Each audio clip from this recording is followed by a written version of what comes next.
YCP Kalinga కోమట్లు తప్పు చేసి నష్టపోయాం. కొంచాడ రాజా శ్రీకాంత్ మనోవ్యధ.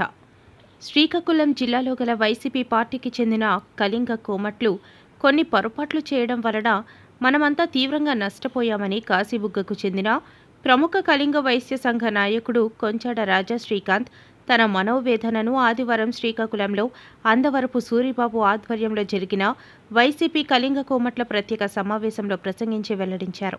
ఇదే సమావేశం గత ఎన్నికల ముందు నిర్వహించి ఉంటే కనీసం జిల్లాలో తమ ఉనికిని చాటుకునే వాళ్ళమన్నారు. అయినప్పటికీ ఇప్పటికైనా మేల్కొని స్థానిక సంస్థల ఎన్నికలలో పోటీ చేసిన వారికి సంపూర్ణంగా సహకరించి మన పార్టీ అభివృద్ధికి పాటుపడాలని సూచించారు. గతంలో మన ప్రభుత్వ హయాంలో మనకు ఎమ్మెల్సీ పదవి ఇస్తామని అప్పటి ముఖ్యమంత్రి జగన్మోహన్ రెడ్డి హామీ ఇచ్చినప్పటికీ మనం పొందలేకపోయాం. ఈ విధంగా మరోసారి జరగకుండా చూడాలన్నారు.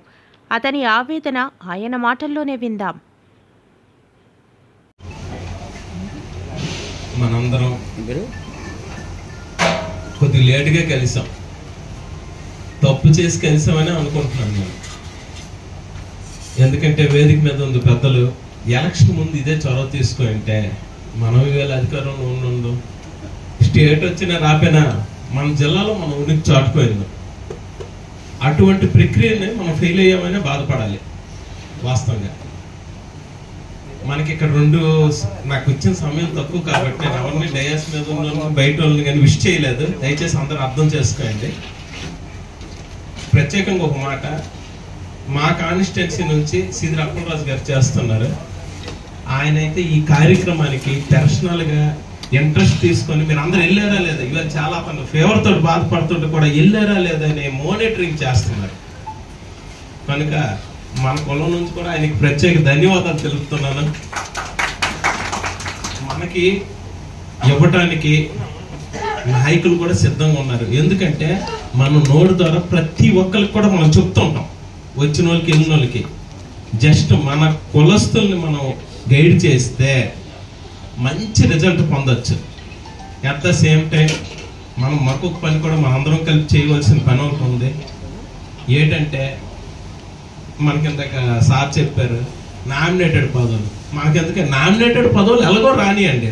నామినేటెడ్ ఎలాగో మనం కష్టపడినప్పుడు మన కోట మనకి ఇవ్వకంటే ఒప్పుకోం కదా ప్రతి దగ్గర.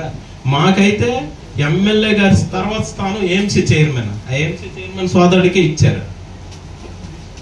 అంటే సెకండ్ క్యాడర్ పలాస నియోజకవర్గంలో వైసెస్ ఉన్నారు. అటువంటి ప్రక్రియ జరుగుతుంది. కనుక ప్రతి దగ్గర కూడా మనం సెకండ్ క్యాడర్లో ఉండాలి. అది ఉండాలి అంటే ఈ స్థానిక ఎన్నికల్లోన ఖచ్చితంగా చెప్తున్నాను, ఎవరెవరు ఇంట్రెస్ట్ ఉన్నదో ముందు మనం ఒక నియోజకవర్గం, ward, sarpanch, MPTC, what ever it may be, మనం ముందు అది ఐడెంటిఫై చేయండి. అక్కడ ఉండే నాయకులకు చాలా ఖచ్చితంగా చెప్పండి. ఒకరు ఎవరైనా పోటీ తగిలితే దయచేసి మన పెద్దలు ఎవరితోటైనా సరే మీరు కన్సల్ట్ చేసి అక్కడ ఉండే స్థానిక నాయకుడిని చెప్పించుకోండి. ముందు అక్కడ పోటీ చేసి మనం స్థానికంగా బలపడాలి. ఎందుకంటే మనం పార్టీ బలం కోసం ఎలా మనం అనుకుంటున్నామో ఎట్ ద సేమ్ టైం మన కులం బలం పడాలి. మన కులం బలపడిన రోజే మాత్రమే మనం పార్టీలో మన ఉనికి చాటుకుంటాం. యాక్చువల్గా మనకి జగన్మోహన్ రెడ్డి అందరికీ తెలుసు, జగన్మోహన్ రెడ్డి ఒక మాట ఇస్తే ఈజీగా చేసేస్తాడని. మనం ఫెయిల్ అయ్యాం. నేను ఇవాళ బాధపడుతున్నాను, తోవలో కూడా అదే బాధపడేసి వచ్చాను నేను. మనకి ఎమ్మెల్సీ ఇస్తాను అన్నారు, మనం ఏ కారణం చేత అడగలేదు, పెద్దలందరికీ వదిలేద్దాం. కానీ నెక్స్ట్ టైం ఇంకా అంతవరకుగా పెద్ద ఆయన ఒక్కలే ఉన్నారు ఎమ్మెల్యేగా కాదు, నెక్స్ట్ టైం మనం ఆ స్థాయిలో ఉన్నది ఒక 5 సంవత్సరాలు 10 సంవత్సరాలు మన పిల్లలకి రాబోయే తరంకి మనం ఎమ్మెల్యే స్థాయిలో మన పిల్లల్ని ఉంచాలనేది నా తలుక చాలా బలమైన కోరిక నాది.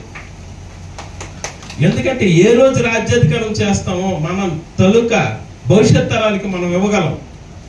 ఇవాళ ఓబీసీ తెచ్చుకోవడానికి మనం ఎన్నో పాటలు పడుతున్నాం. మన తోలుక 5-6 ఎమ్మెల్యేలు ఉన్నారు అనుకోండి, ఒక 2 ఎమ్మెల్యేలు ఉన్నారు అనుకోండి, మనకి ఎందుకు ఇవ్వరండి?